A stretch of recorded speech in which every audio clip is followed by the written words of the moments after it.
because actually our actually it needs to be implemented to our to a small town to maintain their lands and green and landscapes and everything actually. So that they want to do a water management that how often people actually need to water their lawns and to keep them clean. And also they will be using those data to the pricing as well. And should they also be putting some water usage during the summer, it will be useful for them to calculate the usage of the water and to save the water as well actually. So in this example actually we'll be implementing IoT solution which will be taking care of the entire water management services. So, what is the business case for an IoT means actually? It should be generating a real-time intelligence pertaining to items that we are care about. Actually, it will be sending a real-time data actually to your data center or to the cloud actually for some processing and to get the insights about it actually. Okay, so if you see here actually, IoT is no longer a risky proportion because it has been stabilizing and it has been sufficiently mature enough as of now. And they also have some investments has been improved on if you're going to implement any IoT related use cases actually, then investments also improved in that part and then actually if you see they are building some lot of IoT platforms has been came into place actually in the recent times actually, and moreover actually it's like IoT is ready for production across all the organizations like large, small, and large and small as well actually. So these are about the business. If you're going to take IoT as a business use case, these things are addressed nowadays. If you want to take a business use case for IoT in your organization.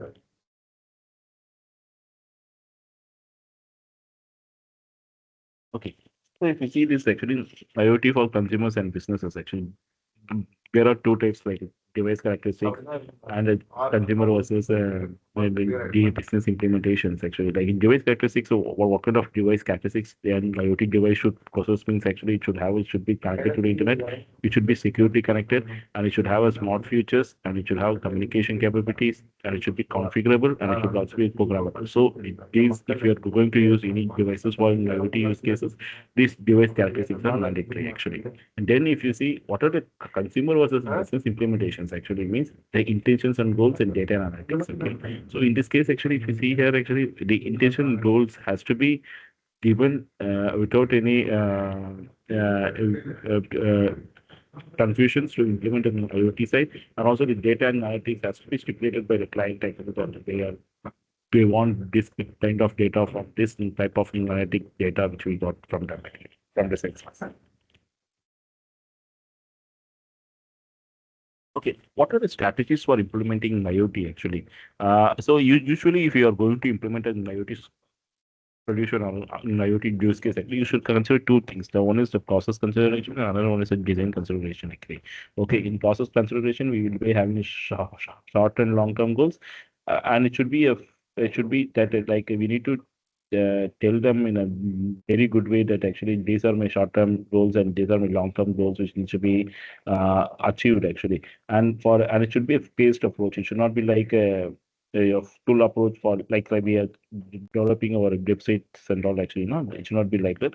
So it should be a phased approach one by one. If you're completing your age, we should provision our age to collect the data from the sensors and to do some processing and the edge device, and then it can be ingested to the cloud actually. Okay. So some design considerations also we need to keep it here. That is like technical strategy, architectural approach, solution governance, team members, and other resources. So we should be clear about this technical, what kind of technical strategy we are going to be used to implement this use case, and also will be having an architectural approach. Which needs to be implemented for this particular use case and solutioning governance as well. And also it will be we need to understand actually, do we have really this that team members were all processing these capabilities before applying or before implementing this IoT use case in an organization.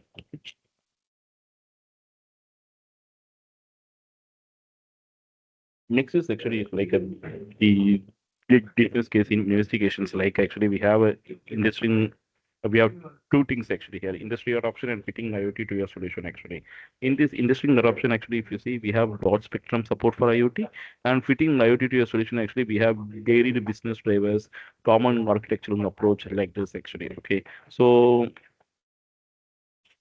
in this part actually if you see dairy the business drivers actually if the industry adoption means actually you should have a broad spectrum actually yes, for example if you're going to implement any IoT related use cases in the industries okay we should know about the infrastructure very well without knowing the infrastructure actually it is very difficult for a person who is going to implement this IoT use case in that particular industry so we should have end to end actually support should be available from a particular industry if you're going to implement any IoT use cases in their environment and also fitting IoT to your solution. If you have an existing solution, you should check actually how it should be fitting into your solution. Actually, I already have a employment management solution, so now I need to implement some IoT based use case also in this employment management actually management solution. So we need to check on how we need to implement this IoT use case to the existing solutions as well actually.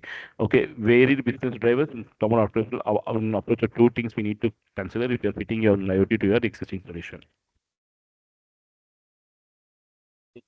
And next is like a data process and flow. Data process and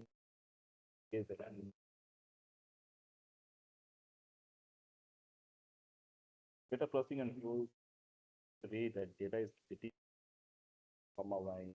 Um,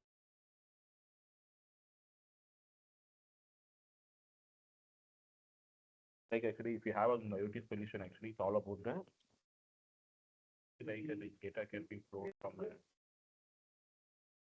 the data can be flowed from my things and it's processed to storage, routing, and analysis to get actions and scores. What does statement means actually? Whenever you are getting the data, your things means you are from your assets actually, okay, or sensors. You'll be sending it to some processing area actually. The processing area, after all, you will be doing the data, analyzing the data, storing the data. For what purpose you're doing these things actually to get some actions and it displays actually. Okay, so that will be the end product actually. So data you have, you should not keep it simply. It should be like your data should speak at last actually, whichever you got from your devices and even.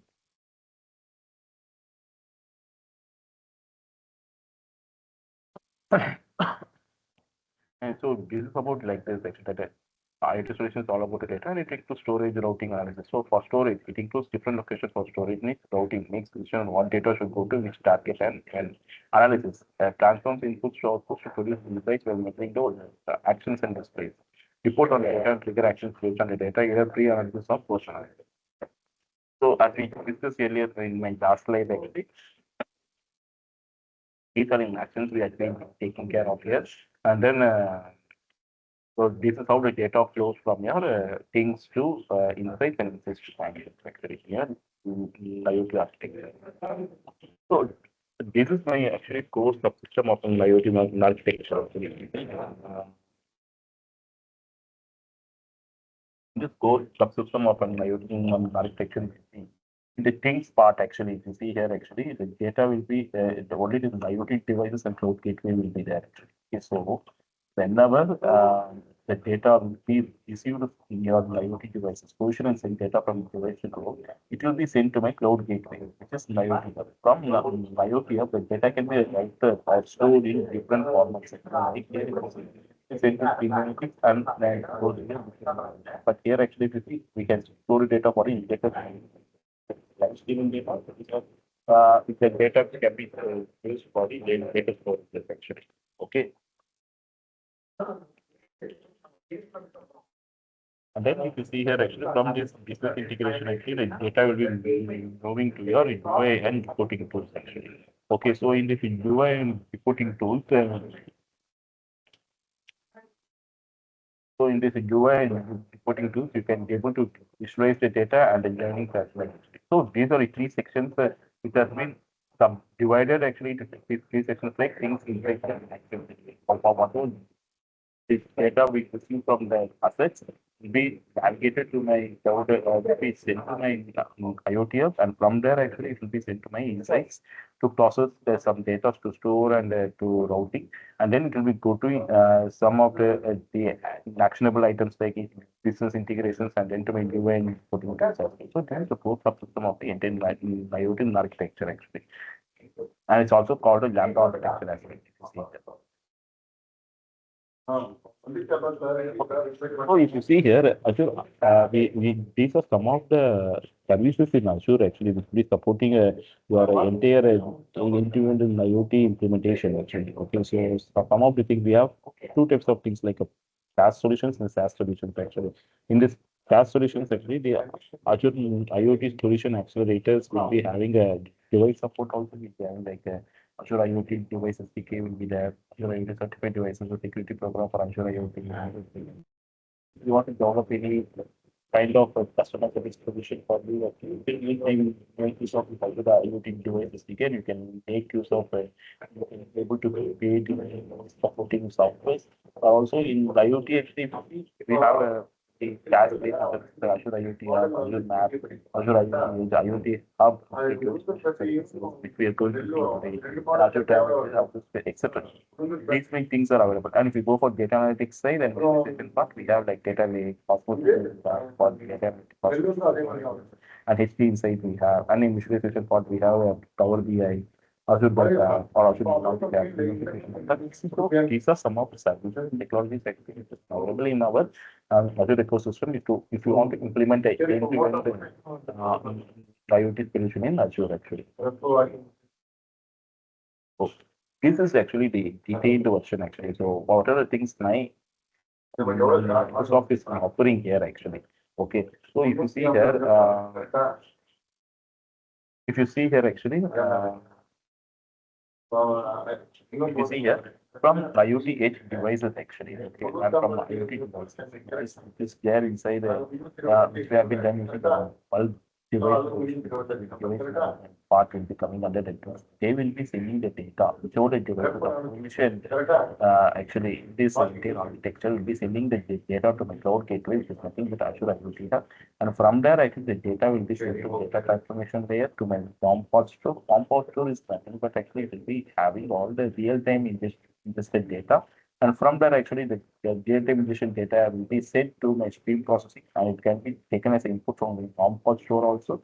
And from stream processing, if I then after doing some processing, okay, I can store it in a cloud pod here actually. Because from cloud pod as a batch processing, it can be utilized from my machine learning. And from here actually, either both the data like some warm pot and cold pot actually, the data can be used for some business integration process. And from there, the data will be so what is warm pot store and cold pot store means actually like warm pot store is nothing but like if you want to do some processing related to your real-time streaming data means that data will be sent to your warm path. It will be called as a warm path to do some actions, and it can be shown. The real-time data will be yeah, shown in your reporting tools actually. Okay, but cold pot actually, which your data will be accumulated in your cold pot store, like your storage of phones and all actually. So it will be utilized for latest part actually, for example, if in warm pot, I can see the speed of the vehicle actually, but in cold pot, I can see that the vehicle's fuel level actually, yeah, which will not change it drastically, but for every 15 minutes, I can check means it is fine actually. So this kind of, we should segregate what data to be live streamed and what data to be stored as a cold part here actually. Okay, so this is about some of the settings which is derived from this previous course subsystem in IoT architecture, and we have been mentioning it here. And also, if you see here, we have the capabilities like security, logging and monitoring, and high update disaster recovery as well as a part of this entire architecture. Okay, so you see here, we have two things actually, like IoT device software like OS support and the programming language. Okay, so if you want to do any IoT based development, your edge device, that gateway device should have this OS support. And that actually we have some supporting programming languages like C, C++, Java, C Sharp, Python, and AD. And these are some specifications available actually like for or integrating your for to make your development very easy like device SDK, service SDK, and device positioning SDKs.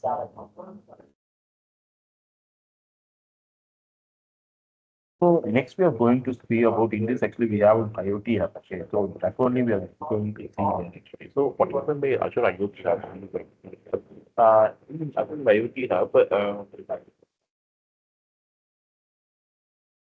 in Azure IoT hub actually we have been having this kind of features supported in the following areas like security, scalability, routing, service integration, device management, and monitoring.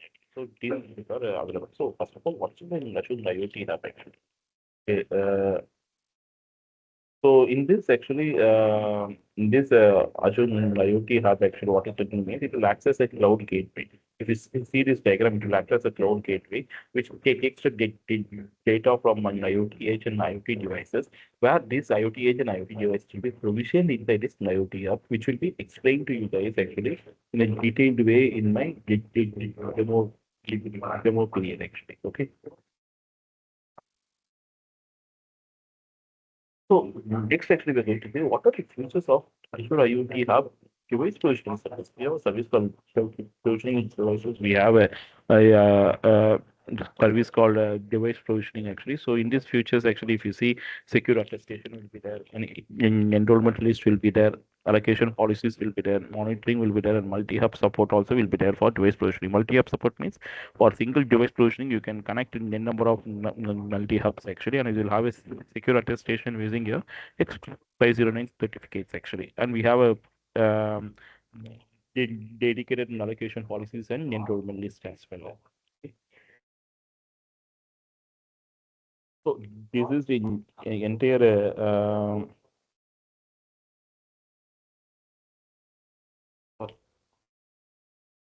it's the entire process, registration process. If you're going to or provision process actually, okay, if you want to register or provision your device, what the provisioning process is, the device is created and prepared at the factory. Even and browse it up when the device provisioning service is configured or automatic provision. Okay, so provisioning is nothing but actually, like it will be when your device is created freshly at the factory. That time itself, actually, if you want to do a zero touch provisioning or something that maintenance, actually, we can be able to do it using the cloud set of phase and that process is called for provisioning process. Registration means adding a device to the cloud provider's device list actually. Okay, so in this case, actually, it used to what more or less same only for its provisioning part. If you see, it will be configuring the device with the desired configuration after registration. TPS listens to an initial device and copy to the registration and associated directory have actually. Okay. So, what will be the features of this device provisioning? The secure attestation support. So if like anyone who wants the security of a device is enabled, and if someone wants to tamper your security, it's not possible unless you know about this expiration and certificate, and it is configurable, updatable enrollment list. Actually, if I want to remove or if I want to add new devices, that is configurable, and in enrollment list will be updated as well. That's from the point of view. Multi-hub support. You can include n number of IoT hubs that we can device provisioning service, and these devices can send data to the multiple hubs actually. So they use across the applications, and monitoring and diagnostics also will be there actually for this API service. So where the logging to make sure everything is working properly. So we have a cross-platform support also here.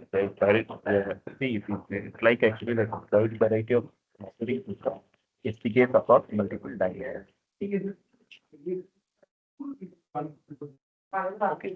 So you guys might be having when to use this device provisioning services in your use case, or actually like if you are going for a zero touch provisioning of your IoT device, you can go for TPS. If you do need to do connecting many devices or reprovisioning is there.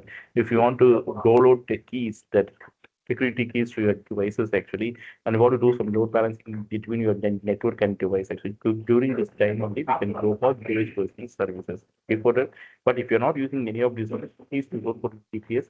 Just go for only the registration of process in or IoT hub actually.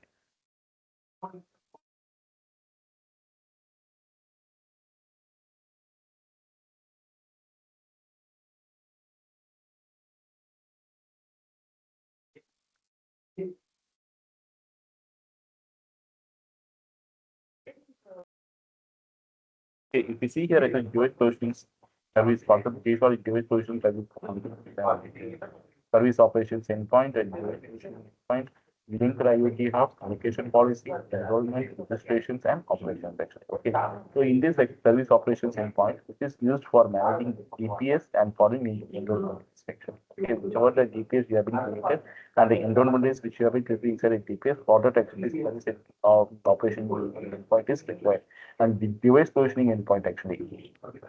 Device provisioning endpoint is nothing but actually when single address used for all provisioning and shared across all customers and devices. Linked to the IoT house means what is your target IoT of actually the center data of provisioning. Allocation policy also the same. Mapping of devices to the target IoT. And enrollment actually we have record what is the enrollment policy? We have the record of device or group of devices that register under the device. Registrations and operations. Building unit for GPS commanded operations and registration of the record of every successful registration provision device will come under the registration. So in- if you see the ID scope, registration ID, device ID, attestation mechanism, these are the fields available actually by reading this device build by part. That way I can showcase you and explain you during my demo slide actually. And these are some of the attestation way we can follow. Like either we can attestate using a TPM nonsense challenge, and then actually don't challenge that can be inspired certificate and 20 years for actually. Okay. Yeah, there are two types of device enrollment actually. One is called individual enrollment and another is group enrollment. Actually, what is an individual enrollment or group enrollment? Actually, if you are going to get an enrollment for a single device, which are going to register to your IoT app, that is called an individual enrollment actually. That individual then enrollment may use either XYZ certificate or SAS token as an attestation mechanism. For group enrollment, like an enrollment group, which is a entry for a group of devices that share a common attestation mechanism of expiry certificate signed by the same signing certificate, which can be the root certificate or a device certificate used to produce device certificate or a physical device. Okay, so this is easy actually. Like if you're doing for individual enrollment for registering a single device, you can use either SAS tokens or XYZ certificate. But for in group enrollments, actually, if you're doing this, it should be like XYZ certificate attestation mechanism only will be followed. Where actually we will be having two things actually.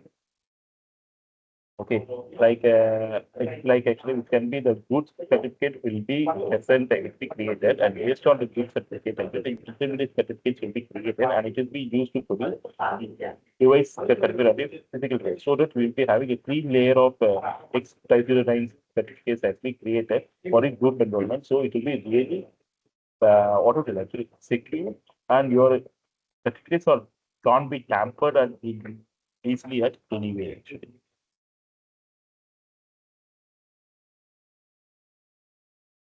Security concept certificates actually like X509 certificates will be having a digital identity based on private public key pass and a chain of trust, and it is issued by a CA actually. This is called a CA certificate, so certificate authority. And here actually the chain must be trusted as group and individual enrollment means actually what are the certificate should mean. If you're going for an individual enrollment actually only which certificate will be enabled for X509. But if you go for a train, actually, it will be like the root, intermediate, and leaf actually, like train certificate. So these three has trusted. So that is the main security concept of all certificates in your device positioning services actually.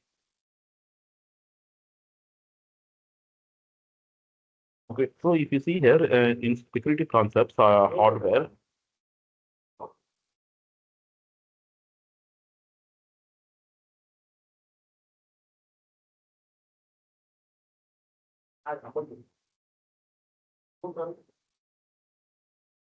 if you see here actually,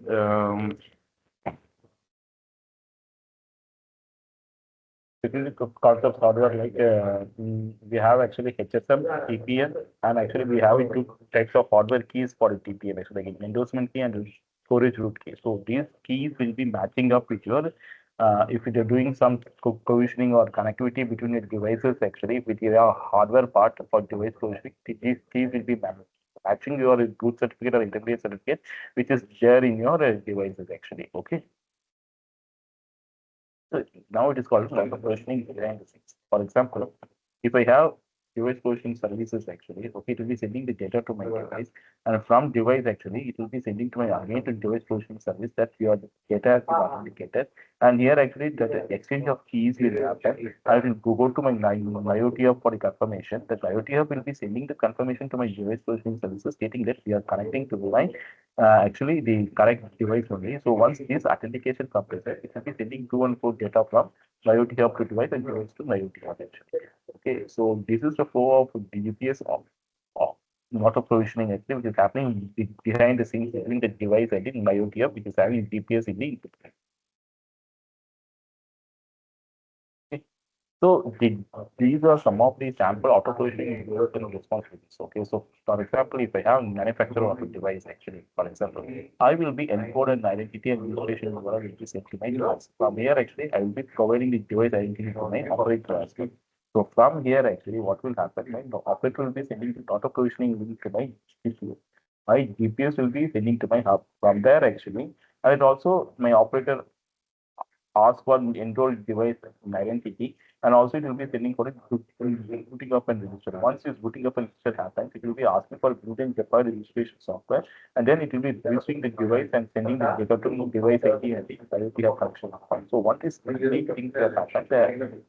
The connectivity between your device and IoT hub will happen. So it's a sample flow diagram actually which is created actually to make the things understandable better.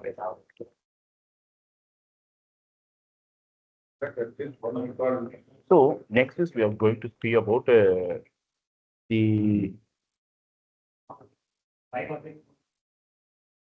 what is deep provisioning actually.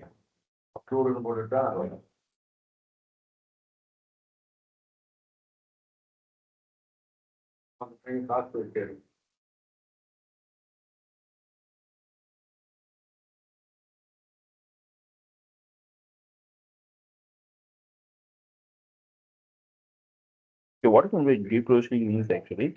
Uh, the thing is that if you want to deprovision a device again, which has been removed earlier actually from your IoT of means actually, that process of associating a device with a different IoT. For example, you have a IoT hub, a device in one IoT hub, but actually it's not actually closer to another IoT hub in the sense actually. So we need to ask actually that deep provisioning has to be done. So, but for deep provisioning of devices, we have some difficulties like geolocation. If devices move to one location, solution choosing to move to a low solution, they with different backend services and multi-tenancy as well, different customer sites, etc.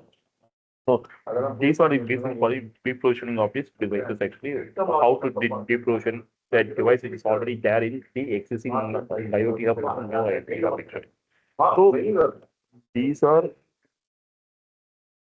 some of the CLA commands will be used for the device provisioning, like service commands, access policy commands, certificate commands, and linked hub commands. And using these commands, you can create your first DPS, and also you using this. If this command is used to create your DPS, and this command is used to delete the DPS actually using the Azure CLAs.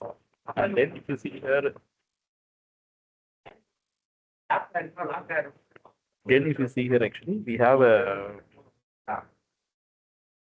device provisioning SDKs. Actually, what is device provisioning SDK means actually for as like our IoT hub SDKs. Actually, device provisioning also having some SDKs so that you can able to build the apps that run on IoT devices to communicate with the device provisioning service and provisioning service client SDK, which can be enable you to build then backend applications to manage your enrollments in the device provisioning service tools.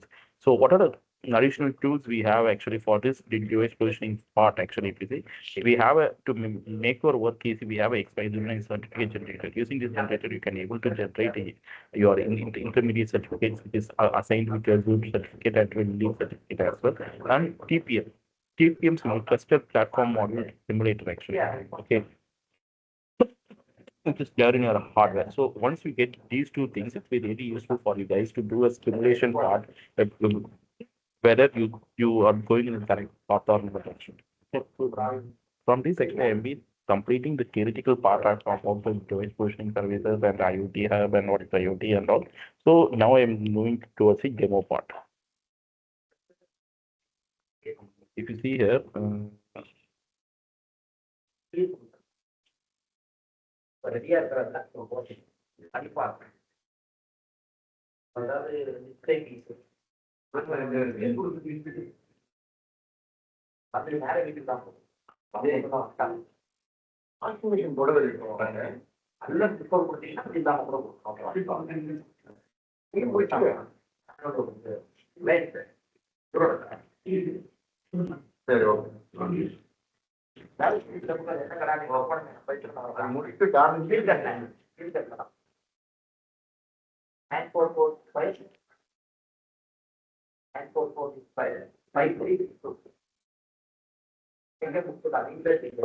this is my Azure portal. Okay, so this is my Azure portal. Actually, here actually what I will be doing is actually I will creating a resource group.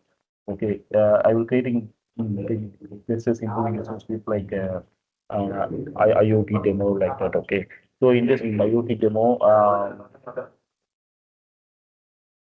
this IoT demo, I'll be creating all the services which are required to our IoT hub actually. Okay.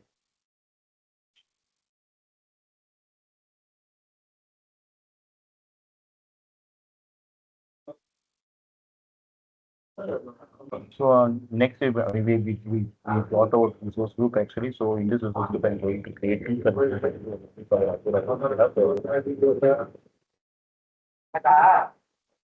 See, also I will wait with myself, but we will come to that later actually once we create our IoT hub. IoT hub is part of our entire program actually. It's Azure IoT ecosystem. So if I click it, I can do actually I can take my resource group as IoT hub which I created. And I also see here actually IoT hub name is demo IoT hub. Okay. And then I'm going for always I will be going for a demo IoT and I was going for actually always basic layer.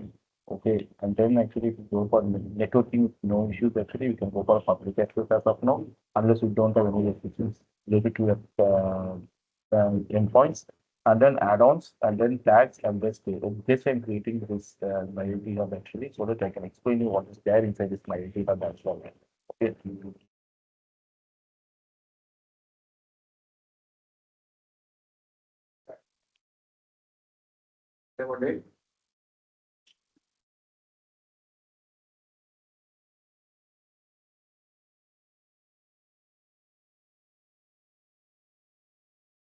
Instead, my security are checked. I will be creating this service.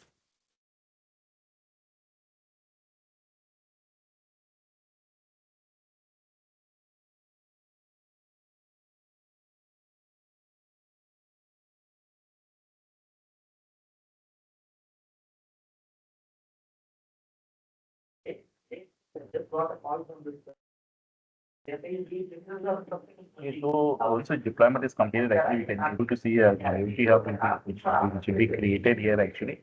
So that in this IoT hub actually we can be able to send the data from the HDP devices, and we can also see how we can do a single device attestation or multi-device attestation as well using the device position services.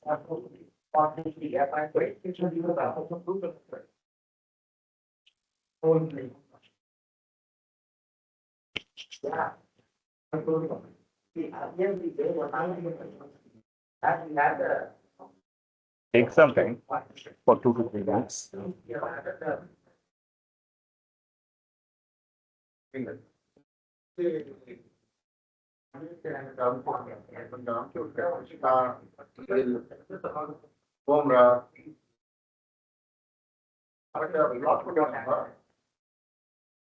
Meanwhile, actually, I will focus. Okay, so I mean, like, because it's been going for deployment still, actually, it will be here, it will take some time. Okay. So once it is deployed with complete, is the other message will not come for that. Status is still in activity.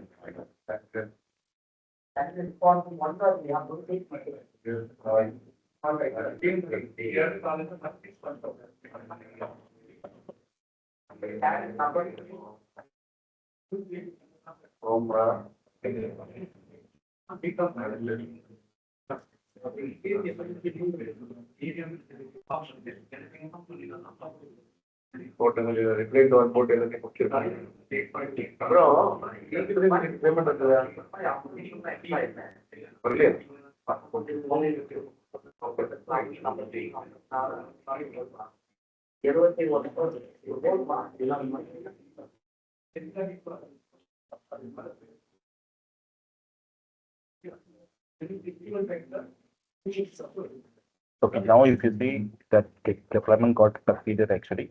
So I'm going to resource and I will explain if I click go to resource part actually it will showcase all the details about my IoT app like host name, which the tire have been created, how much daily message has been sent, which another which resource group has been maintained actually, and what is the state and which location of state it has. And so the tag actually basically it doesn't create my devices where we can create the device to get the data from the IoT hub. And from there, actually, if you see hub settings, actually, we have capability how to send the data to another actually concept there inside my which is there inside the Azure IoT ecosystem.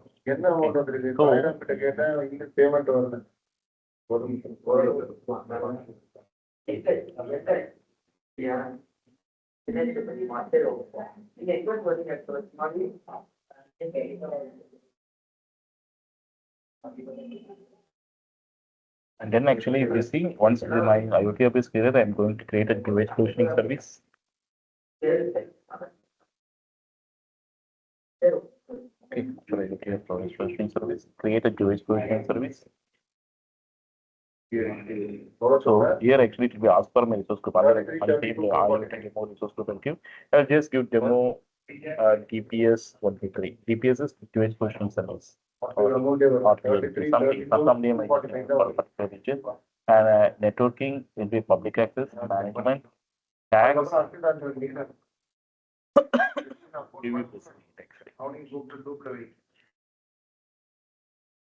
So once my validation is completed, my DPS also will be created. Once the DPS is created, we'll be checking out for how we can enroll our devices to this DPS and to the particular IoT hub, and how we can link the IoT hub also to this DPS. Okay.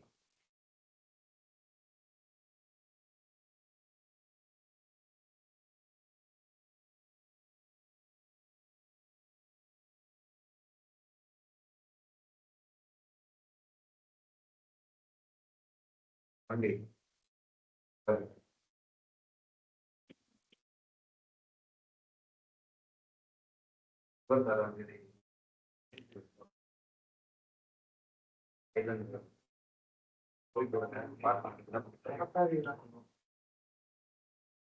if you see here, my TPS was created and I have my global device endpoint, service endpoint, resource group, status, location, and everything.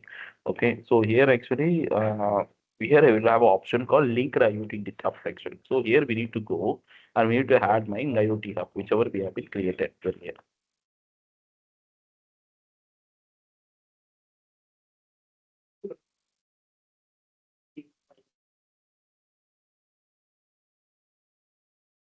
So it will be saving my actually my demo ODP 130 is always really actually will be having a my the IoT whichever now actually if you go for the certificate is nothing but actually whichever certificate I want to add as a good certificate for a particular device. Here I need to click add and if I do it means actually it will be adding out here actually. Okay. Then if you see manage enrollments. Here actually you need to have two things, group enrollment and individual enrollment actually. Okay, so as per my this PPT deck, I have been explained to you guys like group enrollment will require very expensive and individual enrollment can be done using actually two things actually, like using exposure and client certificates also, symmetric key also, and TPM also. So as of now, actually, since we don't have any active exposure and certificate because it is carried out from organization wide only. Okay, so I'll be actually people who are at enrollment, it will be taking as a intermediate certificate and this certificates are not available with us. So I'll be going with individual enrollment itself. In this individual enrollment, actually, I'll be choosing a symmetric key. In this symmetric key, actually generate if I choose this text box, it will be creating my symmetric keys automatically. And also, I need to provide a registration ID. My registration ID, whichever we have here, and registration ID which is created in my device ID also should be same. So I will be giving device 123 and provision to enable this environment. And what is the deprovision policy built here? Here we can have three types of deprovision. If this device will be reprovision device and reset to initial state means actually it will be once this option is created, it will be this device will be set to very initial state, whichever configurations done on this device will be set to an initial phase and it will be moved to reprovisioning device. And then actually we see for reprovisioning device and migrate current state means actually it will be reprovisioning the device and migrating to current state means actually like it's like it will be reproduction to some other IoT device. For it one, actually, it will be whichever state it was done the reproduction, there only it will be there. And never reproduction device means we can't able to reproduce this device cannot be reproduced at all. Actually, if at any other state, once this if it's having any issues or something, or we can't able to move everything, so we need to reproduction only the entire. So I'm going with reproduction device and migrate current state, which will be my default value. And target IoT target level here, which I have done actually, which I've been linked in this previous position service. Allocation will be evenly weighted position. And then if you want actually, this is the device settings actually. Here actually we need to divide device one to three. So the registration ID which I have given has to be same to that device ID. You'll be creating a device in your IoT app actually. Okay, so this is a DPS portal. But once we create a device, so enabling the things here actually the data will be flowing or the device creation will be done in your IoT edge actually. Okay. This is device external we don't need to create unless we have some business use case. So now we are creating it. So this will be creating an individual enrollment. If you go here and check actually, here we'll be having a all the details actually of the enrollments like attestation, what kind of attestation I have been done using Sync, what are my primary key and secondary key actually, what is my registration ID, what is my registration policy, and what IoT hub I have here actually, and what is the device settings I have been done here. Everything will be present actually once I create this single enrollment. So now after being here, I am going to my IoT hub actually and checking that whether my device got created here or not. Okay, so if I see here, actually, my device, whichever actually enrolled here, actually, has to be provisioned here, actually, once I start sending the data to here. So that then in this way, actually, the device provisioning part will get completed. Okay, so if you see here, the this management enrollments actually here from here itself I can using the device ID I can send the data to the IoT hub without creating any devices actually in my IoT hub actually. Okay, since my target IoT hub is this one without being created. So like this only we need to create your enrollment like a single enrollment manager one. From here actually we can able to for example now I have my device completely with this IoT hub. But now, if I have two or more IoT hub, if I have two or more IoT, I think that also my same device can send the data to my and the IoT hub which I created. It will be useful for in the production and ensuring useful during the development phase also. If you want to use the same device for your production and development, this provisioning part will be really helpful for you guys for in enrollment section. Okay. So that is how the DPS concepts are here in IoT Hub, and I have been done with my demo. And if you guys have any queries, actually, you can ask me that. Actually. Thank you.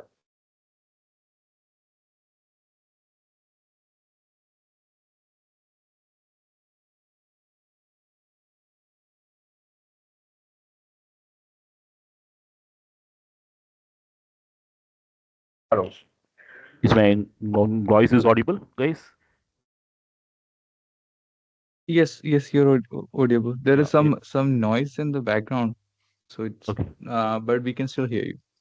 Okay, fine. Actually, is there any doubts? Actually, I completed my demo session and discussion as well. So if you guys have any doubts, you can reach out to me now, or we can have it in offline also. Actually, no problem. Sure. Maybe you can share your LinkedIn if they are, it's okay for them to. I can share it actually. No worries. I can share your LinkedIn. So if that's okay with you for them to reach out if they have any questions.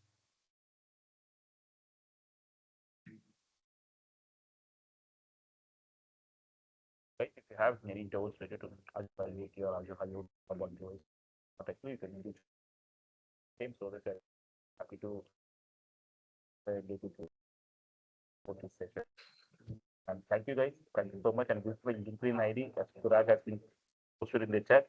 And so you guys can make a you can have a look into my ID and LinkedIn ID. If you have any queries, you can inbox me as well. Actually. Yeah. Thank you so much, guys. Thank you for your time and thank you, Satyadev, for actually giving me this opportunity. And thank you, Suraj, for hosting me in this session. Thank you so much. Yeah. Thank you, Sharwan, for joining as well, taking the time, and thank you everyone for joining. And we will be sharing the attendance link in the chat box. Thank Thank you. you. Bye.